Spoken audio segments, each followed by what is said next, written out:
नमस्कार, शीतल्स किचनमध्ये तुमचे स्वागत आहे। चॅनलवर नवीन असाल तर चॅनलला सबस्क्राईब करा, लाईक करा, शेअर करा। आज आपण भेंडीची भाजी रेसिपी बघणार आहोत। शक्यतो लहान मुलांना भेंडीची भाजी खूपच आवडते। चला तर मग करायला सुरुवात करूया। येथे मी भेंडी घेतलेली आहे, ती आपण स्वच्छ धुवून कट करून घ्यायची आहेत। येथे मी भेंडी ही कट करून घेतलेली आहे। आता आपण भाजीसाठी लागणारे लसूण ठेचून घेतला आहे, कढीपत्ता घेतला आहे आणि मिरच्यांना मी उभा काप देऊन घेतलेला आहे, जेणेकरून भाजीतून मिरची काढून टाकण्यास लहान मुलांना मदत होईल। त्यामुळे मी मिरच्या ह्या उभ्या कट करून घेतल्या आहे। तुम्ही छोट्या गोल गोल कट करूनही टाकू शकता। आता आपण कढईमध्ये तेल घातलेलं आहे, त्यामध्ये आपल्याला जिरे घालून घ्यायचे आहे आणि चिमूटभर हिंग घालून घ्यायचा आहे। त्यानंतर आपल्याला यामध्ये ठेचलेला लसूण घालून घ्यायचा आहे, तो थोडासा परतवून घ्यायचा आहे। या भाजीमध्ये दुसरे काही आपण टाकत नसल्याने या भाजीला लसणाची चव जास्त येते, त्यामुळे लसूण थोडासा परतून घ्यायचा आहे। आता आपण यामध्ये कढीपत्ता घातला आहे आणि हिरवी मिरची घातलेली आहे, ती आता आपण चांगली परतवून घेऊ।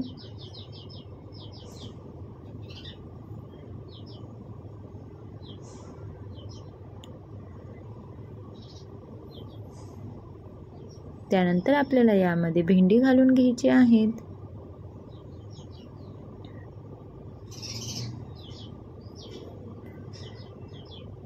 आता आपण भेंडी घालून घेऊ आणि ती छान अशी परतवून घेऊ।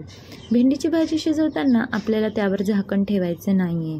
झाकण ठेवलं तर भाजी ही चिकट होते, त्यामुळे भाजी ही बिना झाकण ठेवताच आपल्याला शिजवून घ्यायची आहेत आणि मीठही आपल्याला शेवटला घालायचे आहेत। आता आपण भाजीमध्ये चवीनुसार मीठ घालून घेऊ आणि ते चांगलं मिक्स करून घेऊ। त्यानंतर भाजीमध्ये आपल्याला मॅगी मसाला घालायचा आहे। मॅगी मसाला घातल्याने भाजीला एक वेगळी चव येते, अशी खट्टा मिठा चव भाजीला येते आणि खायला खूप टेस्टी लागते। त्यामुळे तुम्ही मॅगी मसाला घालून भेंडीची भाजी नक्की करून बघा।